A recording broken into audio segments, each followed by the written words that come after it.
செய்ய போகிறது chicken recipe செய்ய போகிறேன். ரெஸ்டாரண்ட் ஸ்டைலில் புதுசாக ஒரு ரெசிபி செய்ய போகிறேன். வாங்க எப்படி செய்யுதுன்னு பார்க்கலாம். இந்த சேனல் புதுசாக இருந்தால் சப்ஸ்கிரைப் பண்ணுங்கள், மறக்காமல் பெல் பட்டன் எடுத்து வாங்க இப்போ எப்படி செய்யுதுன்னு பார்க்கலாம்.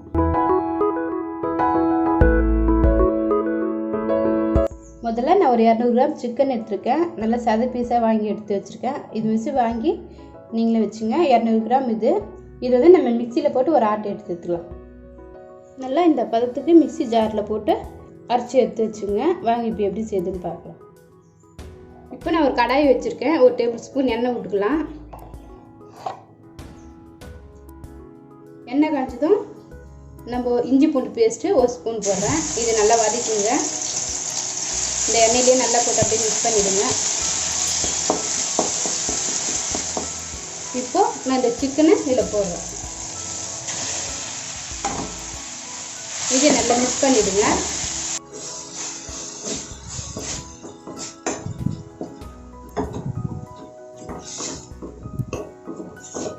ஓரளவுக்கு இதில் தண்ணி இருக்கும், அதுலேயே அது லைட்டாக வெந்துடும்.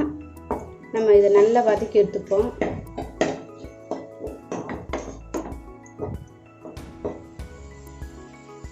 ஒரு கைப்பிடி அளவுக்கு குடமிளகா இதையும் சேர்த்து நல்லா வதக்கிடுங்க. இதுலேயே ஒரு கைப்பிடி அளவுக்கு கேரட் இதையும் சேர்த்து நல்லா வதக்குங்க. இப்போ நம்ம கொஞ்சமாக சால்ட்டு போட்டுக்கலாம். இதையும் போட்டு நல்லா வதக்கி எடுங்க. எல்லாம் மிக்ஸ் ஆகிறாரே பார்த்துங்க.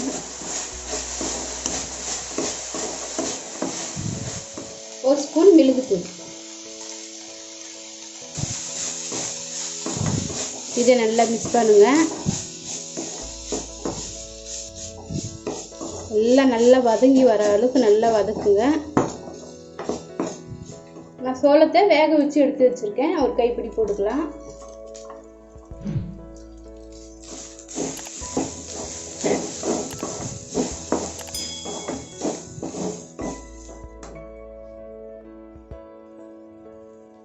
ரெண்டு டேபிள் ஸ்பூன் டொமேட்டோ சாஸ் ஊற்றிருக்கேன். அதையும் போட்டு நல்லா கலக்கிடுங்க. இதுலேயே நல்லா ஒரு ஸ்பூன் கிரீன் சில்லி சாஸ் ஊற்றிக்கலாம். லைட்டாக காரம் வரைக்கும் அதனால் இதை நல்லா கலரிடுங்க. ரொம்ப ஐட்டியில் வச்சுருங்க. லைட்டாலே இது பண்ணுங்கள். சீக்கிரமாக வேலை வதங்கி வந்துடும். அவ்வளோதாங்க, இது ரெடி ஆகிடுச்சு. நீங்களே செஞ்சு பாருங்கள், எப்படி இருக்குன்னு சொல்லுங்கள். இப்போ ஸ்டவ் ஆஃப் பண்ணிட்டு இறக்கிடலாம்.